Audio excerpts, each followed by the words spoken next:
اللهم صل وسلم على نبينا محمد. رب اشرح لي صدري ويسر لي أمري واحلل عقدة من لساني يفقه قولي. اللهم وفقنا لما تحب وترضى. رب يسر ولا تعسر وتمم بالخير. ربنا زدنا علما نافعا. اللهم فقهنا في الدين. آمین یا رب العالمین. اعوذ باللہ من الشیطان الرجیم ومن حیث اور جہاں کہیں سے خرجتا نکلیں آپ فولی تو پھیر لیجئے وجہ کا چہرہ اپنا شطرہ طرف المسجد مسجد الحرام حرام کے وحیثما اور جہاں کہیں بھی کنتم ہو تم فولو تو پھیر لو وجوہکم اپنے چہروں کو شطرہ طرف اس کے لئلا تاکہ نہ یکونہ ہو للناسی لوگوں کے لیے علیکم تم پر حجتن کوئی حجت الا سوائے الذین ان کے جنہوں نے ظلموا ظلم کیا منہم ان میں سے فلا تو نہ تخشوہم تم ڈرو ان سے وخشونی اور ڈرو مجھ سے وَلِأُتِمَّ اور تاکہ میں پوری کر دوں نعمتی اپنی نعمت علیکم تم پر وَلَعَلَّكُمْ اور تاکہ تم تہتدون تم ہدایت پا جاؤ۔ اس میں آپ کے پاس نیا لفظ ہے حجتن ہے، ٹھیک ہے۔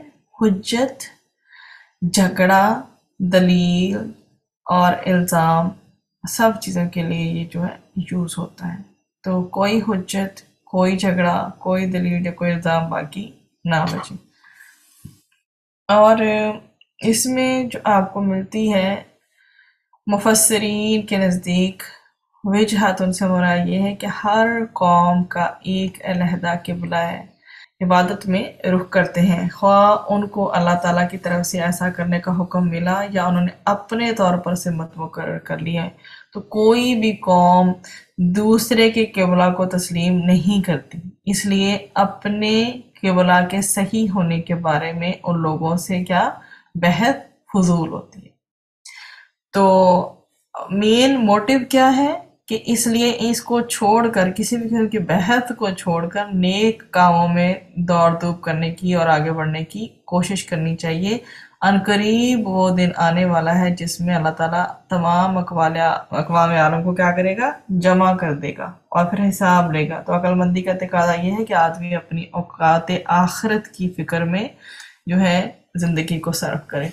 ابھی سب سے پہلے تو اس کا ترجمہ دیکھیے آیا نمبر 150 کا، کہ آپ جہاں سے آپ نکلیں سو اپنا چہرہ مسجد حرام کی جانب پھیر لیں، اور تم جہاں بھی کہیں ہو سو اپنے چہرے اسی کی طرف پھیر لو تاکہ لوگوں کے پاس تمہارے خلاف کوئی حجت نہ رہے مگر ان میں سے جن لوگوں نے ظلم کیا ہے، چنانچہ تم ان سے مت ڈرو اور مجھ سے ہی ڈرو، اور تاکہ میں اپنی نعمت تم پر پوری کر دوں اور تاکہ تم ہدایت پا جاؤ۔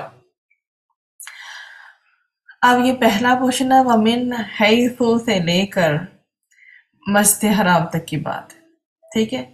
اور تم جہاں کہیں بھی ہو سو اپنے جو چہرے ہیں آپ جہاں سے بھی نکلیں اپنا چہرہ مسجد حرام کی جانب پھیر لیں۔ اس سے مراد ہے کہ اپنے سفروں میں خواہ قریب کے مقام پر ہوں یا دور کے مقام پر نماز میں بیت اللہ کی طرف ہی رخ کرو گے۔ پھر وَحَيْثُمَا كُنْتُمْ فَوَلُّوا وُجُوهَكُمْ شَطْرَهُ اور تم جہاں کہیں بھی ہو سو اپنے چہرے اسی کی طرف پھیر لو۔ اس سے پتہ چلتا ہے کہ یہ حکم سب کے لیے ہے اور ہر مقام کے لیے ہے۔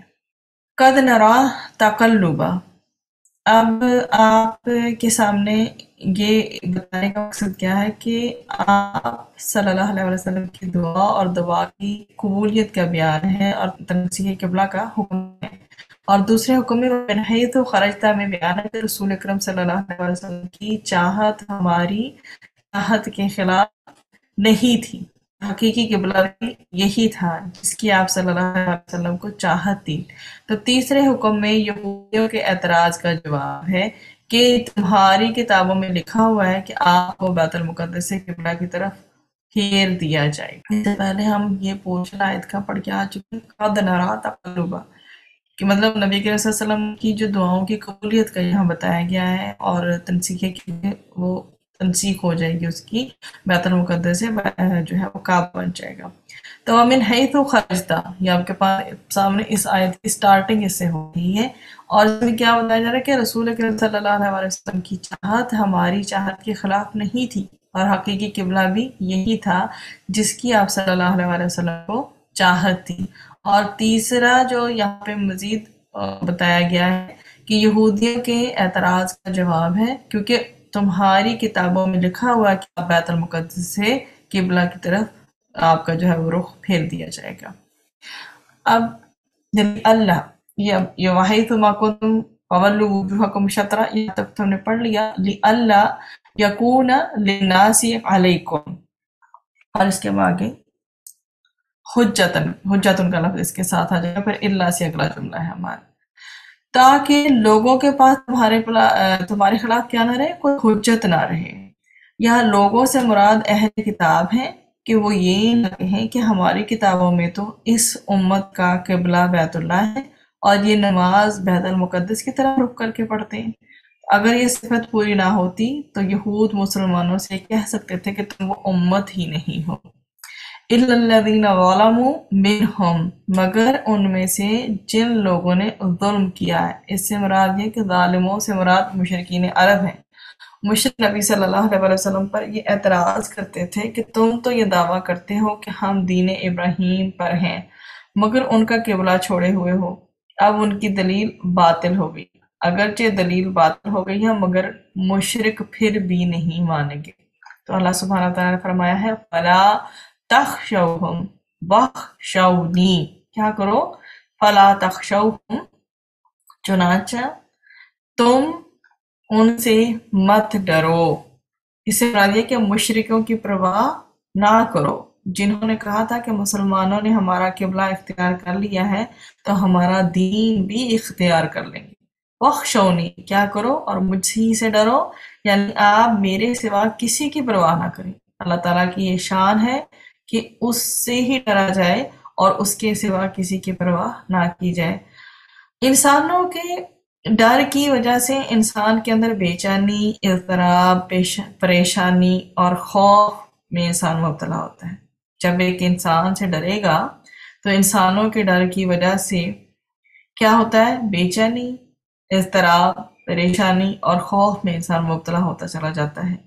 انسان بھلائی کے بڑے بڑے کاموں سے رک جاتا ہے جب وہ لوگوں سے ڈرتا ہے، تو اللہ تعالیٰ سے اس کا تعلق درست نہیں رہتا، کیونکہ وہ اللہ کے ڈر کو مد نظر رکھ کے زندگی کے اعمال انجام نہیں دے رہا ہوتا، بلکہ وہ لوگوں سے ڈر کے صحیح والا کام بھی غلط طریقے سے کرنے لگ جاتا ہے اور غلط کاموں میں پڑ جاتا ہے۔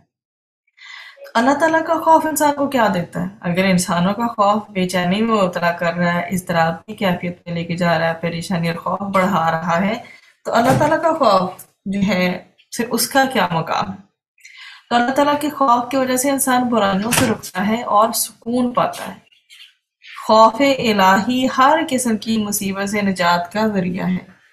اللہ تعالیٰ کے خوف کی وجہ سے جو خوف کے حوالے سے بات کر رہے تھے کہ اللہ تعالیٰ کے خوف کی وجہ سے انسان برائیوں سے رکتا ہے اور سکون پاتا ہے، یہ پہلا پوائنٹ تھا ہمارے سامنے۔ دوسرا یہ کہ خوف الہی ہر قسم کی مصیبت سے نجات کا ذریعہ ہے۔ تیسرا یہ کہ خوف الہی قیامت کے دن کی ہولناکی اور جہنم کی آگ سے نجات کا ذریعہ ہے۔ اور چوتھا پوائنٹ یہ ہے کہ خوف الہی سے اللہ تعالیٰ کی رضا، اس کی رحمت، مغفرت اور جنت حاصل ہوتی ہے۔ اللہ تعالیٰ سے خوف رکھنا اس بات کی ضمانت ہے کہ انسان کو ہر دوسرے خوف سے بے نیاز کر دیا جائے گا۔ سبحان اللہ، جب ایک اللہ سے آپ ڈر رہے ہیں، میں اور آپ، تو انسان پھر ہر دوسرے خوف سے بے نیاز ہو جاتا ہے۔ اب اللہ تعالیٰ کا خوف کیسے پیدا ہوتا ہے؟ موت کے معاملات اور آخرت کے حالات پر مذاکرہ کرنے سے اللہ تعالیٰ کا خوف پیدا ہوتا ہے۔ جب آپس میں ڈسکشنز ہوتی ہیں کہ وہ وقت کیسا ہوگا، جب ان کو یاد رکھا جاتا ہے معاملات کو، چاہے وہ موت کے یا آخرت کے، تو اللہ تعالیٰ کا خوف پیدا ہوتا ہے۔ اللہ تعالیٰ کی کائنات میں غور و فکر کرنے سے اپنی حیثیت اور موت کو یاد کرنے سے اس کا خوف پیدا ہوتا ہے کہ اللہ سبحانہ و تعالیٰ اپنی پوری کائنات کو کیسے سسٹمیٹکلی چلا رہے ہیں، اور ہم ایک چھوٹے سے ذرے کے برابر ہماری حیثیت ہے اس پوری کل کائنات میں۔ قرآن مجید میں غور و فکر کرنے سے اللہ تعالیٰ کا خوف پیدا ہوتا ہے جب آپ کے سامنے ہر طرح کی آیات بیان کی جا رہی ہوتی ہیں۔ جہنم سے ڈر لگتا ہے، جنت کی آیات پہ ہم خوش ہوتے ہیں، اللہ سے دعا مانگتے ہیں اللہ تعالیٰ ہمیں جہنم سے بچائیے اور جنت ہمارے لیے، آخرت میں جنت ہمارے لیے ایک تحفہ کر دیجیے کہ ہم بے حساب جنت میں داخل ہو جائیں۔ اللہ تعالیٰ کی عظمت کی یاد دہانی سے اس کا خوف پیدا ہوتا ہے کہ اللہ سبحانہ و تعالیٰ کس قدر عظیم ہیں۔ حدیث رسول صلی اللہ علیہ وآلہ وسلم اور سیرت حبیب صلی اللہ علیہ وآلہ وسلم میں غور و فکر کرنے سے اللہ تعالیٰ کا خوف پیدا ہوتا ہے۔ گناہوں کو یاد کر کے توبہ کرنے سے اللہ تعالیٰ کا خوف پیدا ہوتا ہے۔ برے انجام کے اندیشے سے خوف الہی پیدا ہوتا ہے۔ خوف الہی رکھنے والوں کی سیرت، جن لوگوں نے بہت اچھی متقین والی زندگی گزاری ہے، تو خوف الہی رکھنے والوں کی سیرت کے مطالعے سے کیا ہے، خوف الہی پیدا ہوتا ہے۔ وَلِأُتِمَّ نِعْمَتِي عَلَيْكُمْ، کیا ہے، اور تاکہ پوری کر دوں اپنی نعمت تم پر، یعنی کعبہ کو قبلہ بنا کر جو ہے میں نے اپنی نعمت، مطلب جو شریعت میں جو نعمتیں اللہ سبحانہ و تعالیٰ کو عمل کرنی تھی، اللہ سبحانہ و تعالیٰ فرماتے ہیں کہ یعنی کعبہ کو قبلہ بنا کر میں اپنی نعمت، مطلب شریعت مطہرہ تم پر ہر طرح سے مکمل کرنا چاہتا ہوں۔ اس سے یقین ملتا ہے کہ اللہ تعالیٰ اپنا دین ہر پہلو سے مکمل کرنا چاہتے ہیں، اور حدیث میں ملتا بھی ہے کہ نعمتوں کا اتمام جنت میں داخلہ ہے۔ تو نعمت سے مراد امامت اور پیشوائی کی نعمت ہے جو بنی اسرائیل سے لے کے امت مسلمہ کو دے دی گئی تھی، تاکہ اب ساری انسانیت کو اللہ تعالیٰ کے راستے اور نیکی کے راستے پر چلانے کی خدمت اس امت کے سپرد کی جائے۔ اللہ تعالیٰ نے اپنی نعمت کی تکمیل کے لیے اپنے رسول صلی اللہ علیہ وآلہ وسلم کو مبعوث فرمایا، جو اللہ تعالیٰ کی آیات کی تلاوت کرتے تھے، ان کی تعلیم دیتے تھے تاکہ لوگ ہدایت پا جائیں۔ وہ لوگوں کے نفسوں کا تزکیہ کرتے تھے تاکہ وہ جنت میں داخلے کے قابل ہو جائیں۔ وَلَعَلَّكُمْ تَهْتَدُونَ، اللہ تعالیٰ سے ڈرنے والوں کو ہی ہدایت کا راستہ ملتا ہے۔ اللہ تعالیٰ نے اپنے بندوں پر رحم کرتے ہوئے ہدایت کے اسباب آسان فرما دیے ہیں اور ہدایت کے راستوں پر چلنے کے بارے میں آگاہ فرما دیا، اور ان کے لیے اس ہدایت کو پوری طرح واضح بھی کر دیا ہے۔ ان میں ایک طریقہ یہ بھی ہے کہ اہل کفر وَلَعَلَّكُمْ تَهْتَدُونَ، اور تاکہ تم ہدایت پا جاؤ، تو اللہ تعالیٰ سے ڈرنے والوں کو ہی ہدایت کا راستہ ملتا ہے۔ اللہ تعالیٰ نے اپنے بندوں پر رحم کرتے ہوئے ہدایت کے اسباب انسان کے لیے آسان کر دیے ہیں، کوئی چیز مشکل نہیں رہی، اور ہدایت کے راستوں پر چلنے کے بارے میں بھی کمپلیٹلی اویئر کر دیا ہے، آگاہ فرما دیا ہے، اور ان کے لیے اس ہدایت کو پوری طرح واضح کر دیا ہے۔ ان میں سے ایک طریقہ یہ بھی ہے کہ اللہ تعالیٰ اہل عناد کو حق کی مخالفت پر مقرر کرتا ہے، مطلب کہ جو دل میں اپنا دشمنی ہی رکھتے ہیں وہ کبھی بھی سٹریٹ اور سیدھے طریقے سے اسلام کو کبھی بھی نہیں مانیں گے۔ وہ ان کے دل میں جو بغض، کینہ، حسد وغیرہ ہوتا ہے اسلام کو لے کر، وہ ہمیشہ مخالفت پر ہی تلے رہتے ہیں۔ چنانچہ وہ کیا کرتے ہیں، وہ حق کے بارے میں جھگڑتے ہیں، جس سے حق واضح اور حق کی نشانیاں اور علامتیں ظاہر ہو جاتی ہیں۔ اب دیکھیں، ایک بندہ جو حق کے پیچھے ہے، اس کے اوپر تو کیا ہو جاتا ہے، حق مزید واضح ہو جاتا ہے، حق کی نشانیاں اور علامتیں مزید ظاہر ہو جاتی ہیں۔ اور جب ایسی صورتحال پیش آتی ہے تو باطل جو ہوتا ہے وہ کمپلیٹلی مٹ جاتا ہے، مطلب باطل کا باطل ہونا بھی ثابت ہو جاتا ہے، اور ہر چیز واضح ہو جاتی ہے کہ باطل کی کوئی حقیقت نہیں۔ اگر باطل حق کے مقابلے میں کھڑا نہ ہو تو سم ٹائمز ایسا ہوتا ہے کہ مخلوق پر واضح ہی نہ ہو کہ حق کیا ہے اور باطل کیا ہے۔ اشیاء بیسیکلی کوئی بھی ہوں وہ اپنے ضد سے پہچانی جاتی ہیں۔ ہمارے سامنے اللہ سبحانہ و تعالیٰ کی کل کائنات میں جو سسٹم چل رہا ہے، اس میں رات ہے یا دن ہے، تو ہم اب اپوزٹس پہ ہیں چیزیں، رات بالکل ڈیفرنٹ ہے اور دن بالکل مختلف ہے۔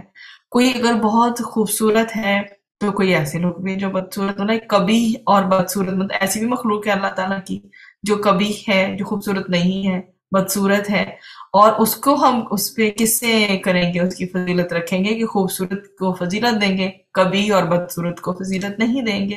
اگر اندھیرا نہ ہو تو روشنی کے فوائد کو ہم نہیں پہچان سکتے، اور اگر باطل نہ ہو تو حق بھی کمپلیٹلی واضح نہیں ہو سکتا۔ اس پر اللہ تعالیٰ ہی ہر قسم کی تعریف کا جو ہے مستحق ہے۔